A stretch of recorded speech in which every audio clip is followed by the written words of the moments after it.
Sebenarnya Jeffrey Epstein masih lagi hidup. Dia telah diselamatkan oleh aluminium. Walaupun fail Epstein telah tersebar dengan meluas, tapi korang kena tahu ini adalah satu bentuk sengaja yang dibuat oleh Illuminati. Kali ini mereka dah tak nak sembunyi-sembunyi dah setiap pergerakan mereka. Ini bukan palatau. Apa yang aku sampaikan adalah satu fakta. Aku nak bongkarkan satu bentuk ritual yang mereka buat supaya orang ambil tahu kewujudan mereka. Sebab pada hari ini mereka telah kontrol dunia yang kita hidup ni. Mereka telah pegang setiap kepala-kepala pemerintah. Pasal Epstein yang masih lagi hidup ni, memang ada beberapa gambar yang terkini yang telah tersebar yang Epstein sekarang ni berada di Israel Hell. Korang faham-faham je lah negara bendera putih biru tu. Okey, aku nak sampaikan maklumat ni kena berjaga-jaga sebab media masa ni mereka yang kontrol. Untuk langkah yang selamat, maka aku bagi signal pada korang dalam video-video ini. Mudah-mudahan video ini tak diturunkan dari media sosial. Dengar video ni sampai habis supaya korang tahu agenda Free Musang dan aluminium. Sebelum itu, jemput dululah bersilaturahim dengan aku dengan korang tekan tombol tambah di sebelah kanan korang ini. Assalamualaikum. Bismillahirrahmanirrahim. Sebenarnya ramai orang ingat Epstein dah tak ada. Hakikatnya Epstein adalah hamba yang terbaik kepada sembahan Kabalah. Apa itu Kabalah? Kabalah ini adalah cara sembahan kepada Lucifer, atau untuk mudah fahamlah, mereka ini adalah penyembah-penyembah iblis. Epstein berjaya mempengaruhi orang ternama seperti presiden-presiden, raja-raja, golongan-golongan elit, artis-artis dan ramai lagi yang buat ritual yang dia buat ni. Cuba korang fikir di penjara Epstein ketika dia dikatakan telah membu NUS diri dia, tapi waktu itu CCTV tiba-tiba rosak. Pengawalan pada malam tu dah tak ketat dan ada pula pengawal yang dikatakan tertidur dekat meja dia. Rakaman tiba-tiba hilang dan ada beberapa kamera yang ada telah diedit selama seminit waktu kejadian. Pelik tak? Sangat pelik. Dan hari ini kes itu ditutup. Yang peliknya mereka yang bersama Epstein sebelum ini tak ada apa-apa tindakan yang dilakukan oleh undang-undang dunia ni. Korang rasa ini hanya kebetulan ke ataupun krik-krik?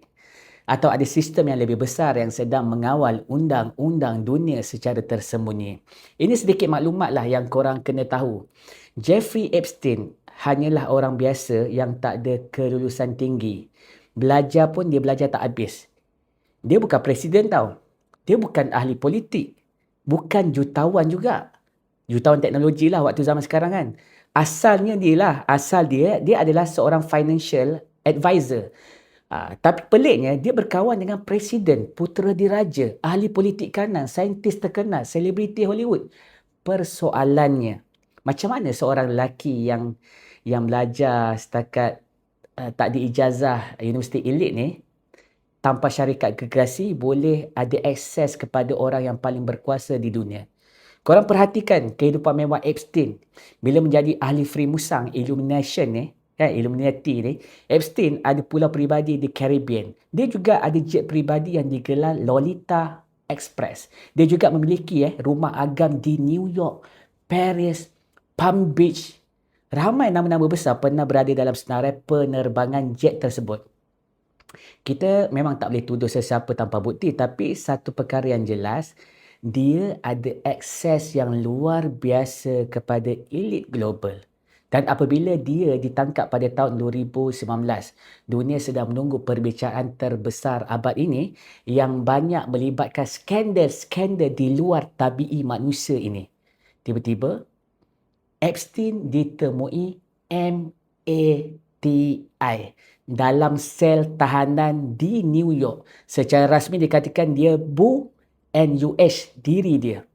Kejadian macam ni macam pelik lah kan. Kamera CCTV tak function, rakaman ada jurang masa, pengawal penjara tiba-tiba tertidur lah. Korang bayangkan banduan berprofil tinggi diletakkan tanpa pengawasan yang ketat. Sebab tu banyak pihak mempersoalkan prosedur keselamatan. Adakah ini kecuaian atau kegagalan sistem ni? Sebenarnya sistem yang kita hidup pada hari ini telah korup.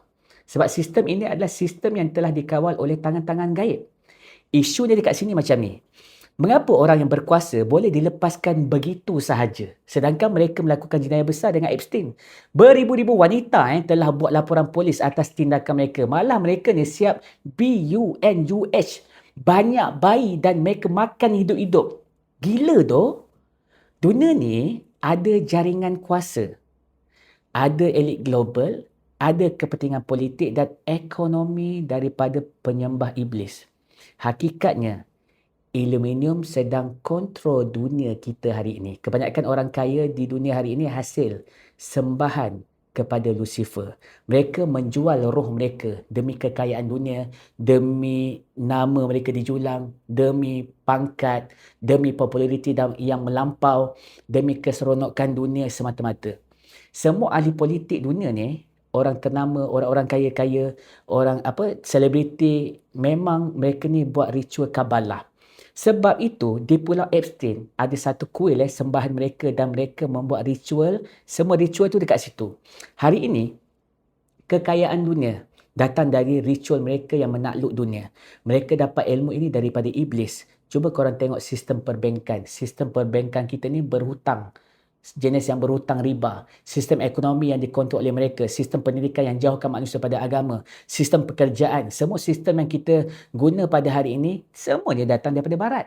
Sebab itu, semua pengaruh datang daripada konspirasi gaib. Ada yang datang dari sistem kapitalisme global, hubungan politik, oligarki, ekonomi, korporat besar, dan ini lebih bahaya kerana ia berlaku secara terbuka. Hakikatnya, Epstein masih teruskan menjalankan misi-misi tersembunyi ke atas pengaruh-pengaruh besar di dunia pada hari ini. Sebab sistem inilah yang membolehkan orang seperti dia wujud. Dia akan terus hidup untuk selamatkan iman kita. Jangan taksub dengan figura. Jangan sembah selebriti. Jangan jadikan manusia sebagai idola tanpa kita fikir. Dulu manusia ni sembah patung. Hari ini manusia disembah influencer, selebriti, ahli politik, agamawan dan orang-orang kaya. Gila tak? Kan? Kita tak perasan benda ni kan? Islam ajar kita satu saja iaitu tauhid. Jangan takut pada elit global. Tolong jangan takut pada sistem. Kita kena lawan kezaliman dengan tauhid. Elakkan diri dari maksiat. Kita kena bina takwa dalam diri kita. Jangan tinggalkan Al-Quran dan Sunnah. Sebab inilah dikatakan apa? Inilah tali kita untuk kita berpegang di akhir zaman. Kita kena ingat, kita sedang berhadapan dengan Ya'juj, Ma'juj dan juga Dajjal. Jika korang rasa apa yang aku sampaikan ini adalah ilmu akhir zaman, maka bantu aku sharekan video ini supaya lebih ramai orang Islam sedar dari mimpi yang basah. Apa yang paling penting? La ilaha illallah Muhammadur Rasulullah. Ini baru betul.